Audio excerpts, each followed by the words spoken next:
Go into one more thing here, and then we'll hit our request topics, and then a discussion topic at the end here. This was brought to us by our friend Dave, listener to the show. He also has a request as well later. He brought this to our attention, the Retron HD Blaster. Mm-hmm. So, if you remember, we reported on something a little while ago where it was a Kickstarter scam, where basically they send you microchips, you ruin your blaster, and that's supposed to help you play on a flat screen TV. But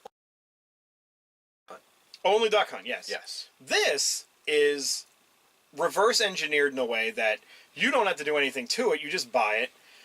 It works with the classic Nintendo consoles and the Super Nintendo. No, wait, just Nintendo. It works with the original Nintendo Entertainment System. And the Retron. And the Retron HD. Yes. Not the Retron 5 or any emulation-style consoles. It has to be like the original... carts and chips and everything. Yeah, which I feel is a slight shitty kind of thing, because like, I'm sure a lot of people bought Retron 5s and they were just like, I'm good with just this. That's fine for me. And now this comes out and they're like, fuck. Well, part of the reason why I think it can't work that way is because how the Retron 5 works is you put a cartridge into it, but the system doesn't actually read off the cartridge. What it does is it pulls like all the information and then loads it as a ROM file. Yeah. Unlike, the original where it actually reads the ROM off the cartridge. It doesn't actually pull it. Right. So, I mean, that's the reason why you can have save states and stuff like that in a Retron 5, because everything becomes virtual then. Right. It's not reading the actual software anymore. So, for anybody who's a gamer, you basically know that your blaster won't work on a flat screen TV. It's just because of how it was set up back in the day with CRTs, when basically every time you pulled that trigger, your screen would flash for a fraction of a second. The whole screen would be black, and the area that you were shooting would be lit, basically, indicating that you struck your target within that spot. Mm-hmm. That can't be done on flat screens or smart TVs. Right. So this thing, basically, let me see. I think I found resolution and refresh rates and stuff. I thought I had put on here. Yeah, here we go. Here's the article. The Zapper doesn't work on modern televisions because the technology Nintendo used to create it relied on dependable timing of old-school cathodes in ray tube televisions. Instead of actually shooting anything, the Zapper is a light sensor. When the trigger is pulled while playing Duck Hunt, Hogan's Alley, or any of the other Zapper games, the television screen goes black for a single frame, then any viable targets on the screen appear as white boxes for another frame, before the game goes back to rendering as normal. Modern televisions don't have constant draw rates, so the Zapper won't sync up with the screen properly, thus renders the classic peripheral useless. The Hyper Blaster HD, demonstrated this week, uses a special HD adapter to sync it, making the old school black and white trick work once again. So they're not exactly explaining how it makes it work, it's just that it has a... I'm assuming the thing itself has a refresh in it that helps smooth that out, or it accustoms for the lag. Yeah, I think... possibly. I don't know. I think there has to be some sort of sensor that goes along with this. I think it's got to be more than just the gun. Yeah. There's no pricing yet at the release date. Right. So that's one issue I have. If this thing... because Retron stuff...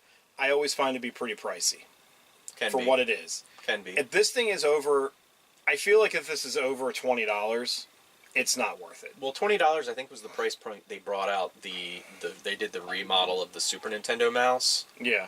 I'm pretty sure that was at $20. So I'm hoping this is between $20 and $25. I feel like if it's any more than that, it's not worth it. Oh, I agree. Because there's only a handful of games to use it on. Well, just consider the fact that that Kickstarter we looked at that I don't think got funded. What was it? The something Mallard or something like the Mighty Mallard? Yeah, or it was some like stupid fucking... It was like, what, $100 or something like that, I think? Complete waste of money. And then you had to mod it yourself? Yeah. And this is just, out of the box. And if I remember, it was like $400 if you wanted them to mod it for you, and you had to mail all your shit to them. Right. It's fucking stupid. Yeah. But this came out of that. Because if some person can figure out a way, somebody else can figure out a way to do it better. It'd be funny if they just, like, saw the Kickstarter and they're just like, Well, we could basically take that, but just do it slightly differently, so we're not breaking patent, and there we go. Yeah. Well, you knew there had to be a way to do this. Like, I mean, for years and years and years, I was like, there has to be a way that they can do this. Now, the only problem that you run into is you're restricted because you have to be able to then play your original system on an HD TV, which doesn't always look the best. No. Or if you like mod it or whatever, but this is a good selling point for the Retron HD, which is their NES specific clone that they did. Right, exactly. Which originally it wasn't stated that it worked with this, but it does. Because they used that to demonstrate it at the CES show. And that's pretty cool, because I'm pretty sure the Retron HD is like $40, which is not bad for an HD console clone. So if you got that and this, and you already have a Duck Hunt or Hogan's Alley or Wild Gunman, or if you want to get to the more obscure titles like To the Earth or Barker Bill's Trick Shooting, or even Shooting Gallery, or God, if you even have a copy of it, Chiller or Baby Boomer, or like I could go on and on. Where the hell you'd even find those? But there's probably like maybe 15 Zapper titles on the NES. Yeah. My hope is that this kind of works, like eventually they will start doing things like making light guns for like the PlayStation era or the Dreamcast era that will work with modern TVs. That way we could start bringing some light gun stuff back, you know? I mean, I'd love to see a version of the PlayStation gun get put out so I could play Time Zone again. Or Time Crisis. Time Crisis, yeah. Because the Time Crisis games were fun as hell on there. Because like Point Blank. The gun had like the button to do the ducking mechanism and everything. It actually kind of replicated the arcade feel of it fairly well. You know. Don't worry about the Super Scope though. Or yeah, no, that's okay. See, like that's the thing. Like the Super Scope and the Menacer, I felt like they were such really cool things, but they just didn't work. They just. If that picked up, that was my dog squeaking on her toy. Yeah, they were such cool things, but I just feel like they didn't work properly enough to make it cool. You know, the Super Scope was so cumbersome. But yeah, the whole idea of it being like a rocket launcher. It's like a bazooka. Yeah. Yeah, that you sit on your shoulder. And like I could never get it to work right. And you had the sensor that you would actually plug into the system, and it was infrared. And so it never really like... You could never tell if it was really working right or not. Yeah, exactly. So, this is cool. I might think about it. But like, once again, it depends on the price point. I have to see the price, yeah. But, yeah, it would be kind of cool to be able to, you know, play Duck Hunt and Hogan's Alley and stuff like that. But I do have a CRT.